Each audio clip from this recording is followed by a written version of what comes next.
الحمد لله وكفى والصلاة والسلام على سيد الرسل وخاتم الأنبياء. أما بعد فأعوذ بالله من الشيطان الرجيم. بسم الله الرحمن الرحيم.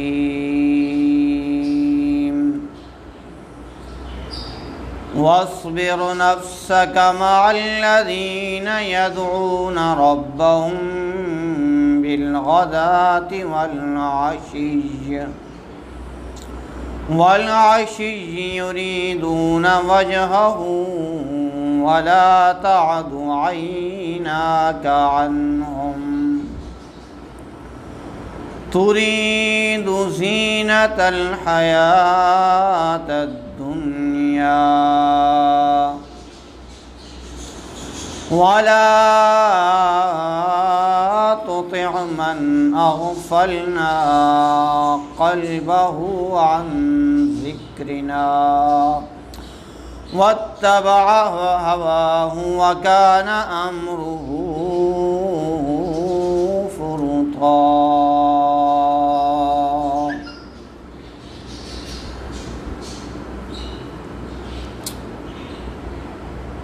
وقال الله تبارك وتعالى في مقام آخر: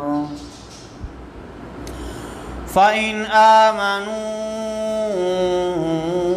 بمثل ما آمنتم به. وقال النبي صلى الله عليه وسلم: أصحابي كالنجوم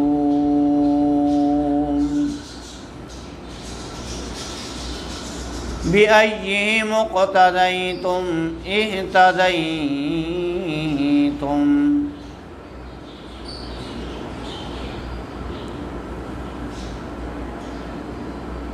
وقال الله تعالى في مقام آخر: إن الله وملائكته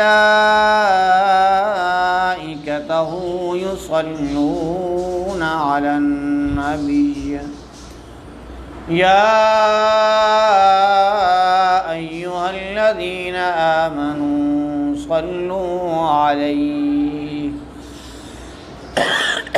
صلوا عليه وسلموا تسليما.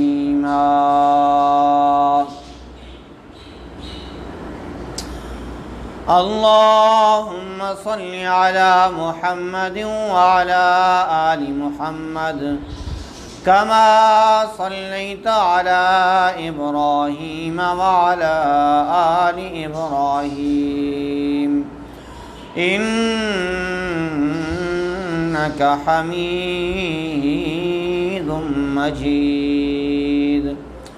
اللهم بارك على محمد وعلى آل محمد كما باركت على إبراهيم وعلى آل إبراهيم إنك حميد مجيد. سبحانك لا علم لنا إلا ما علمتنا إنك أنت العليم الحكيم. واصبر نفسك مع الذين يدعون ربهم بالغداة والعشي. آپ صلی اللہ علیہ وسلم روک کر رکھیں اپنے آپ کو ان لوگوں کے ساتھ، لگا کر رکھیں، جوڑ کر رکھیں، ان سے تعلق رکھیں. کون لوگ؟ یدعون ربہم، جو بلاتے ہیں اپنے رب کو، کس کو؟ اپنے رب کو، بالغداۃ والعشی، صبح اور شام، کیا دنیاوی مقاصد کو حاصل کرنے کے لیے؟ نہیں، یریدون وجہہ، وہ اس کی رضا کے طلبگار ہیں، طالب ہیں۔ اور وَلَا تَعْدُ عَيْنَاكَ عَنْهُمْ، اور آپ کی نگاہیں ان سے ہٹنے نہ پائیں، تُرِيدُ زِينَةَ الْحَيَاةِ الدُّنْيَا وَلَا تُطِعْ مَنْ أَغْفَلْنَا قَلْبَهُ عَنْ ذِكْرِنَا۔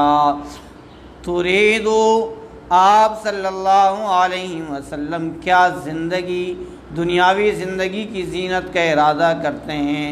کیا آپ صلی اللہ علیہ وسلم دنیاوی زندگی کو چاہتے ہیں؟ وَلَا تُطِعْ، اور آپ اطاعت نہ کریں، فرما برداری نہ کریں اس شخص کی، اغفلنا قلبہ عن ذکرنا، جس کے دل کو ہم نے اپنی یاد سے غافل کر دیا ہے، واتبع ہواہ، اور وہ اپنے نفسانی خواہشات کی اتباع کرتا ہے، وکان امرہ فرطا، اور اس کا معاملہ حد سے گزر چکا ہے۔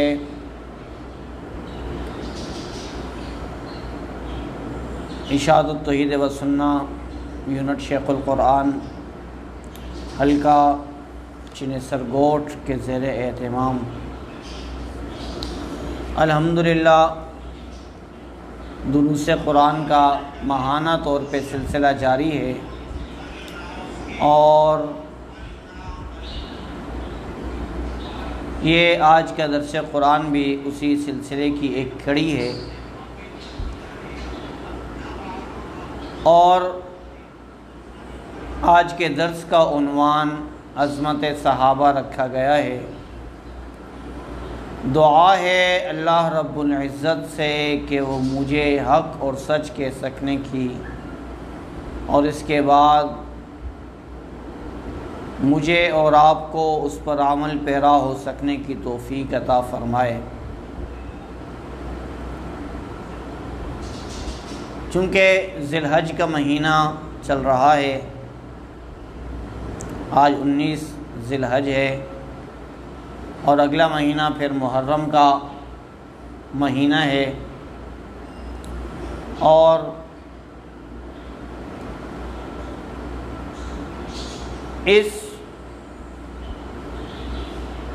ان 2 مہینوں کے اندر بڑے بڑے صحابہ اکرام رضوان اللہ علیہم اجمعین کی شہادت ہے۔ جس طرح 18 ذی الحج کو حضرت عثمان غنی رضی اللہ تعالی عنہ، یکم محرم الحرام حضرت عمر فاروق رضی اللہ تعالی عنہ، 10 محرم الحرام حضرت حسین رضی اللہ تعالی عنہ کی شہادت ہے۔ اسی مناسبت سے کچھ ان صحابہ اکرام کے فضائل و مناقب، ان کی عظمت قرآن کے آئینے میں آپ کے سامنے بیان کرنے کی کوشش کروں گا، اللہ تعالیٰ کی توفیق شامل حال ہو۔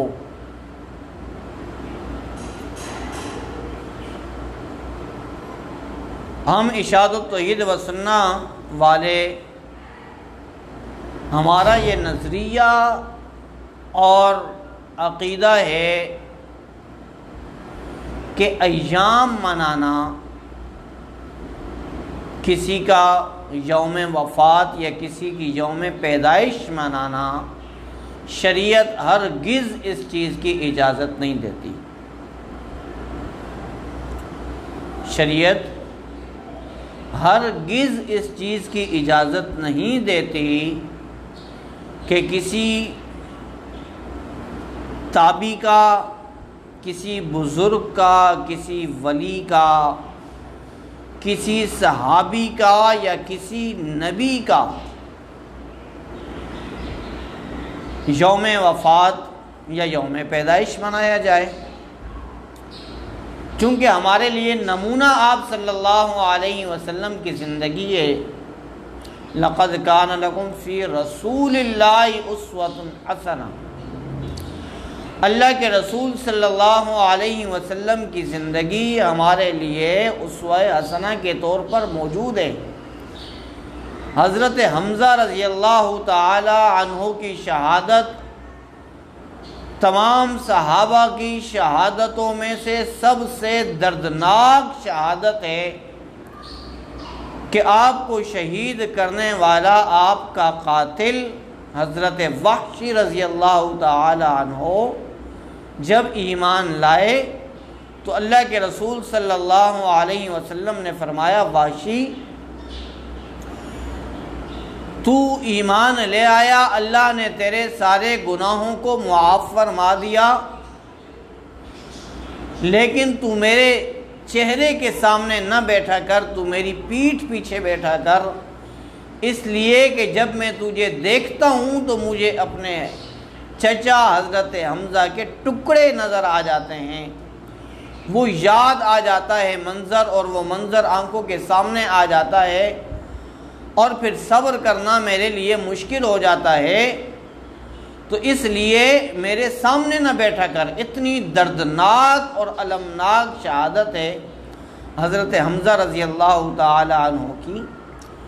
لیکن غزوہ احد کے بعد 7 سال یا 8 سال آپ صلی اللہ علیہ وسلم زندہ رہے۔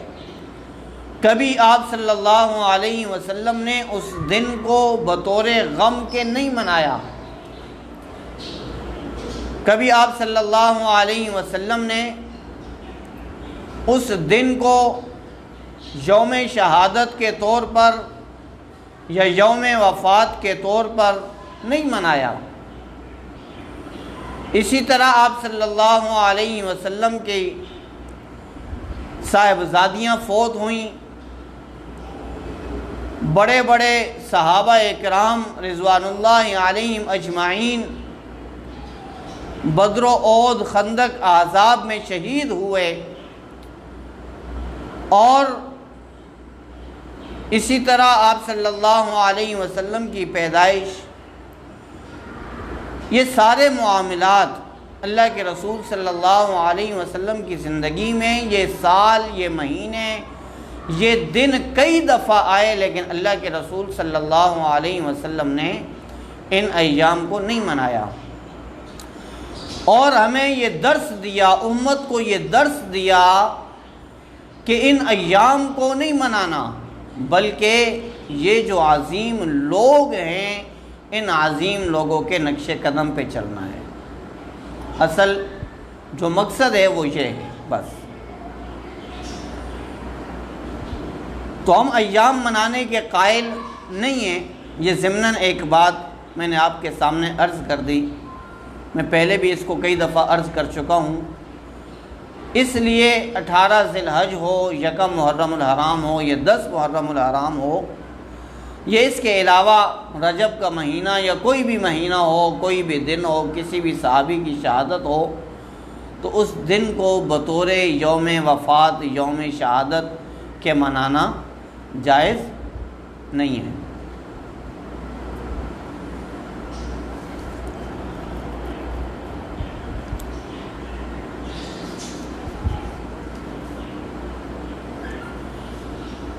صحابہ کہتے کس کو ہیں؟ صحابیت کی تعریف کیا ہے اور یہ درجہ ملتا کس طرح ہے؟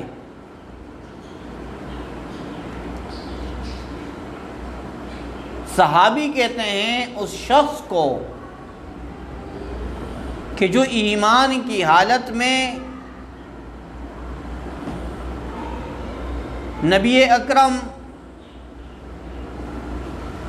حضرت محمد الرسول اللہ صلی اللہ علیہ وسلم کے چہرہ اقدس کا دیدار کر لے، اس شخصیت کو صحابی کہا جاتا ہے، اس شخصیت کو صحابی کہا جاتا ہے جو حالت ایمان میں اللہ کے رسول صلی اللہ علیہ وسلم کے چہرہ اقدس کی زیارت کر لے۔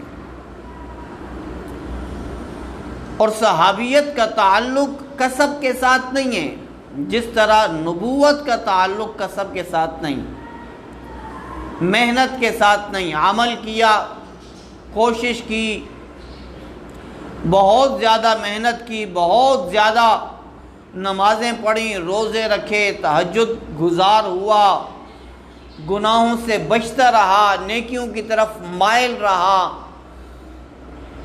زندگی نیکیوں میں گزر گئی، اس شخص کو نبوت مل جائے، ایسا نہیں ہے۔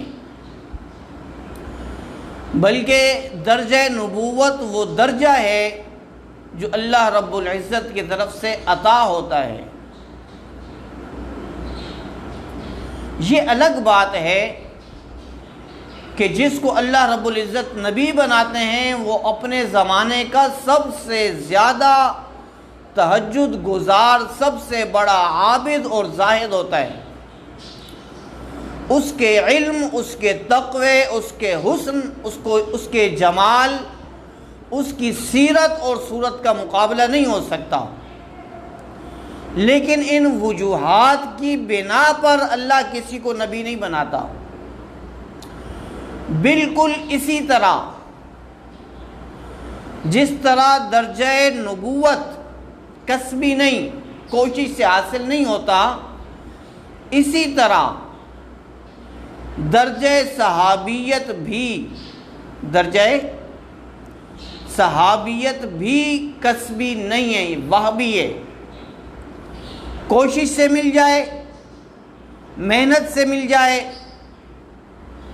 زہد اور تقوی کی وجہ سے مل جائے، علم کی بنا پر مل جائے، ایسا نہیں ہے۔ اس کا تعلق بھی وہب کے ساتھ ہے۔ اللہ کی عطا ہے، اللہ جسے چاہتا ہے عطا کر دیتا ہے۔ اگر یہ درجہ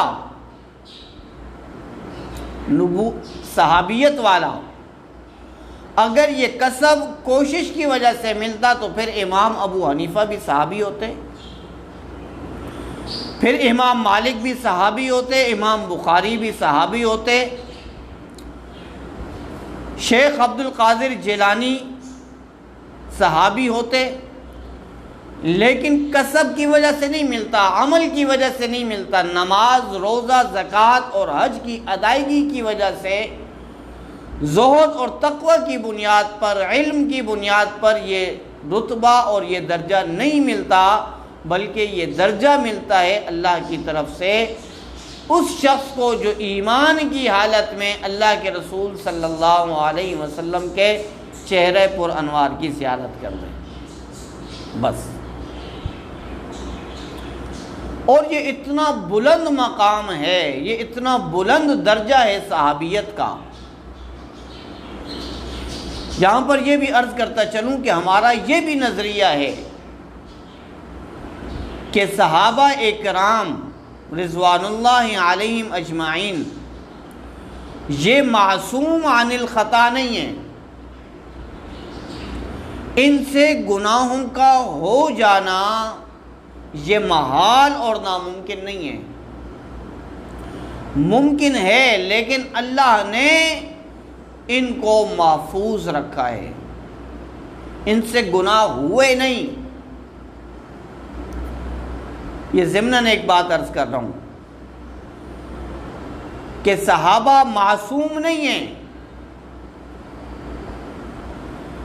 صحابہ محفوظ ہیں، اللہ نے ان کو گناہوں سے محفوظ کر دیا ہے، اللہ نے ان کو گناہوں سے بچا لیا ہے، اللہ نے ان کو گناہوں سے روک دیا ہے۔ اب یہ گناہ نہیں کر سکتے ہیں، یہ غلطیاں نہیں کر سکتے ہیں۔ یہ درجہ جو صحابیت کا ہے یہ اتنا بلند ہے، اتنا اعلیٰ ہے، اتنا اونچا ہے یہ مقام اور یہ درجہ کہ بعد میں آنے والی ساری امت، چاہے اس میں امام ابو حنیفہ ہوں، امام شافعی ہوں، امام احمد بن حنبل ہوں، امام مالک ہوں، امام یوسف، امام محمد ہوں، فقہاء میں سے، محدثین میں سے سیاہ ستہ کے ائمہ ہوں، بڑے بڑے عابد اور زاہد ہوں، یہ سارے اوپر نیچے کھڑے ہو جائیں، تب بھی یہ کسی ادنا سے صحابی کے جوتے کا مقابلہ بھی نہیں کر سکتے۔ یہ اتنا اونچا درجہ ہے، یہ اتنا اونچا مقام ہے۔ جب کسی صحابی کی صحابیت عمل کی وجہ سے نہیں ہے تو اب ان کے عمل پر ہم بحث بھی نہیں کر سکتے کہ اس عمل کی بنیاد پر اس کو صحابیت کا درجہ ملا تھا، یہ عمل اس سے چھوٹ گیا ہے لہذا صحابیت بھی ختم ہو گئی، ایسا ہرگز نہیں ہے، بلکہ وہ بھی یہ اللہ کی طرف سے عطا کردہ ہے، اب ہم بحث ہی نہیں کر سکتے۔